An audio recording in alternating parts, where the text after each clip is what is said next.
And the second thing to experience or knowing God by experience is the Lord is my banner. In Exodus chapter 17 verse 8 to 5 says there that the story of Joshua and the Israelites were fighting the Amalekites. Moses was overseeing the battle from the nearby mountain. While he held his hands up to God, the Israelites were victorious when he let his hands down, they began to lose. So God defeated the Amalekites through Israel that day. And Moses built an altar and gave it the name, "The Lord is my banner." And this story is so amazing. So banner says that a banner is the standard that goes out in front of the army of a tribe or a nation to indicate whom it represents.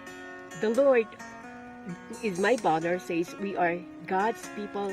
He is our God. So the Amalekites were descendants of Amalek, a grandson of Esau.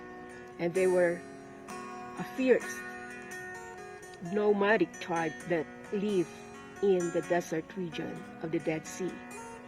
And they made part of their livelihood by conducting frequent raids in other settlements and carrying off plundered goods. And they killed for pleasure. One of the greatest insults in the Israelites' culture was to call a friend of Amalek. And when the Israelites entered the region, the warriors of Amalek saw this as a perfect opportunity for both pleasure and a profit. But this hostile tribe was moving in on the wrong group, a people led by God. Here we meet Joshua, who became the leader who would bring God's people into the promised land.